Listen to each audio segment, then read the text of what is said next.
Welcome back to Fire Force Anime Review, episode number 21.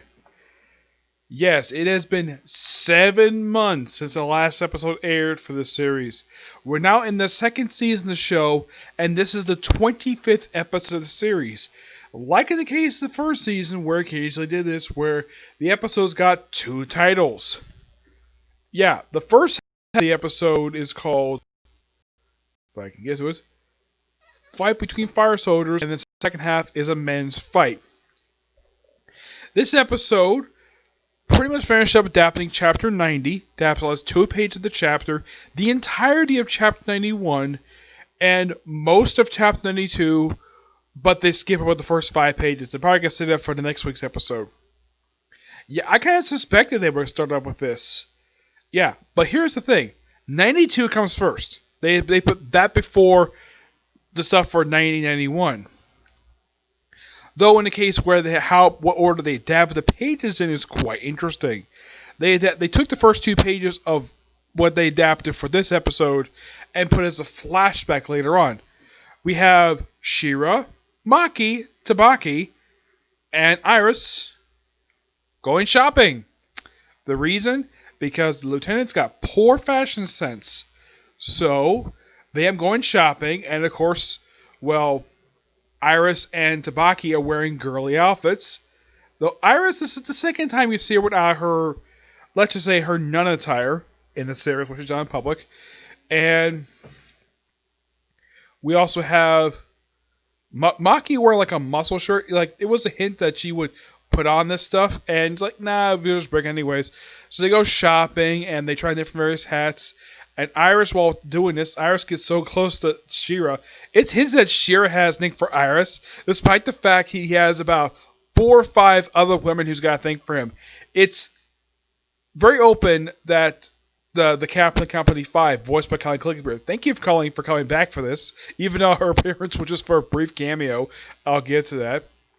But also, Tabaki's got a thing for him. And basically, a total number of 3 women have got a thing for him, and yet he's in love with one of them. Implied, anyways. And he blushes when he sees Iris close to him, and she reveals that she knows that he wants to help save his mother, and she wants to help him. Okay.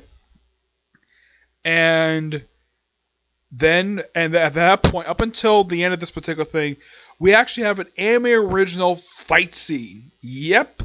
An anime original fight scene, because the fight that happens in this episode, we have Company 8 show up and fight a gigantic inferno, is complete anime original. Yeah, this whole 3-minute sequence, like I said, is complete anime original. They threw this in, and this is my personal opinion, because the chapter they did from didn't have a fight where they fight infernos, or any fight whatsoever, so they just threw in a fight just because. And we show off, basically, we identify every person who's part of Company 8. Oh yeah, and they also bring in the fact that Tsubaki is on suspension while serving Company 8. Yeah, they bring that up, and that's been a factor since Season 1. Yeah, and then we have them destroying this inferno thanks to a combined team effort, where you have Tabaki and Maki take out one arm. You have Arthur, excuse me, though he's voiced by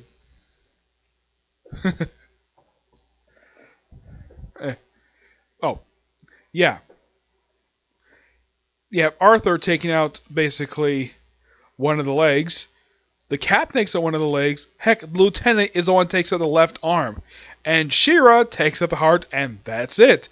And then we cut straight to pretty much the end of that, where the Lieutenant is wearing an outfit that is complete utter nonsense. Like, it has a strange disc on it, and the hat says nudist BITCH, and apparently the Lieutenant is so stupid he doesn't know what's on his hat. So he apparently calls in all the people on the shopping trip, and they figure out who exactly was one bought this, and they'll put the finger on him, and that's where that scene ends. And by the way, that whole scene, like the last, like that whole scene is taken from the last 4 pages of Chapter 92. Yeah, and then right after they do the opening credits, the opening credits come after this, and after the credits, we kind of have a sort of a name chew man's fight, and this is about the men's new calendar. They do make a slight cut here, yes. Now, pretty much in the case of this is kind of implied. Takes place after the events of season 1, where Shira's coming back from meeting with whoever, and we have sort of the thing with the men nudist fireman calendar. Though they don't mention the anime do this for charity, in the manga they do, but in the anime they just, oh yeah, we just do this because, well, we do. And it's a contest because companies, we take it the month of August.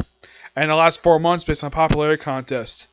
Yep. And they show like various pictures of various guys, though they at least have basically, though it's they're basically showing the new, but at least they cover up their naughty bits.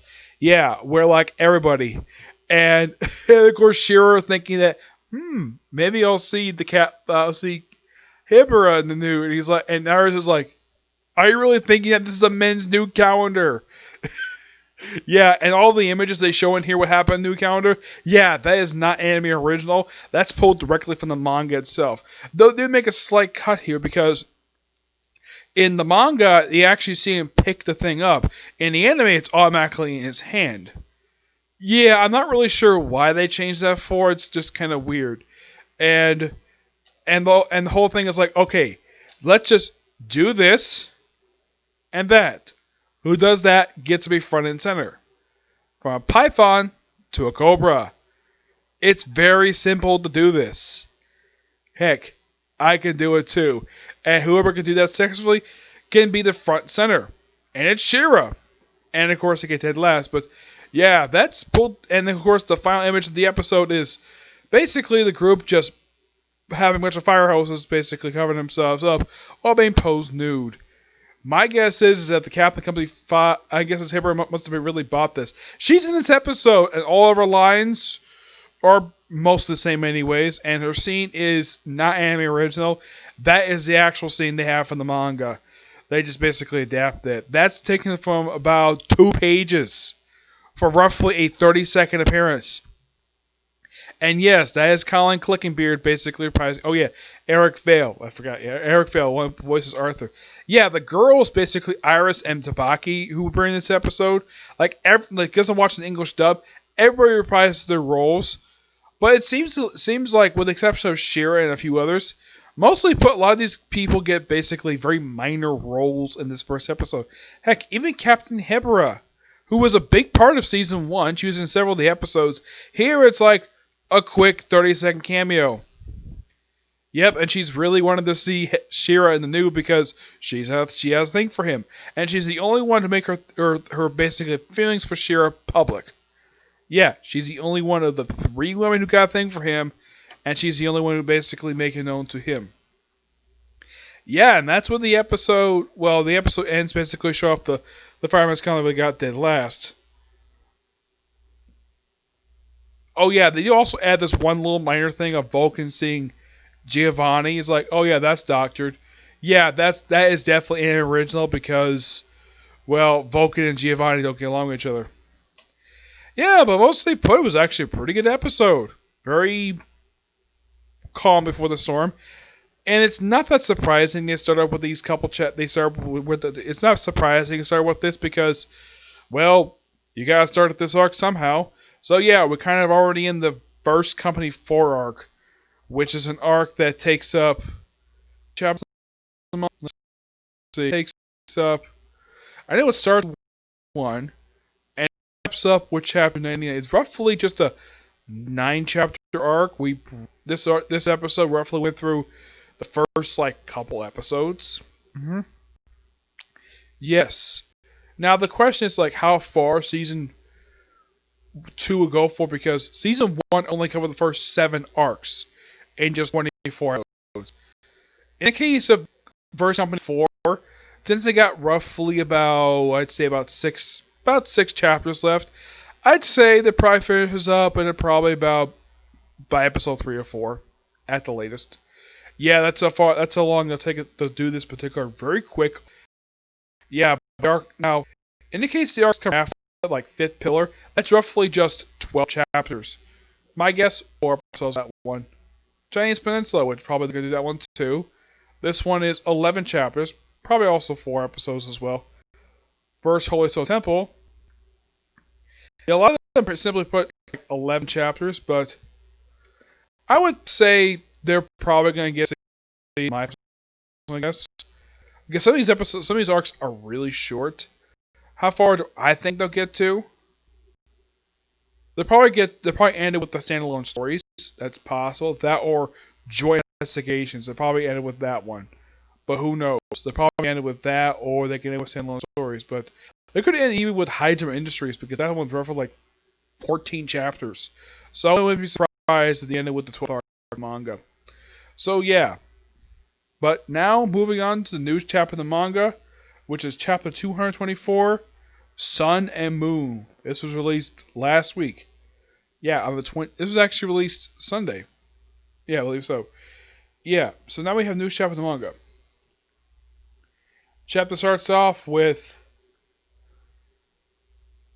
the captain of the company. Oh yeah, also the captain of Company 7 is actually in the episode. His appearance is very brief, and he argues with the lieutenant who's going to be on the picture. Yeah, their scene is not animated. It's pulled directly from the manga. No really big change with that one. Though they do make a slight change to the captain's picture. In the anime, they made him they put a lot more muscle. They have him a lot more ripped in the anime than they do in the manga. Also, they pretty much cut out his scars. Yeah, they made his back perfectly normal in the anime, while in the manga, his back is covered with scars. Alright, chapter starts off with the captain of Company 7 face off against his father, who's an Inferno. Yep, and they talk for a bit. They talk for quite a while. And then they start fighting. Fight. And the Company 1 basically is kind of seeing us fighting in the sky. And we see Captain Hiba. It's first time about 10. Look, she was actually in the last chapter. We see her, the lieutenant from Company 7, plus the 2 lieutenants. I think one of them is actually the captain of Company 1. Yep, and they see this fight, and yeah, it turns out this Inferno is actually Semen Hibagaki, who was basically the captain of the fire. Basically, he was the lieutenant. And then we see, and we continue to fight. Yeah, they fight for pretty much the whole chapter. Yep, and there are lots of chops. Fight. Lots of chatting.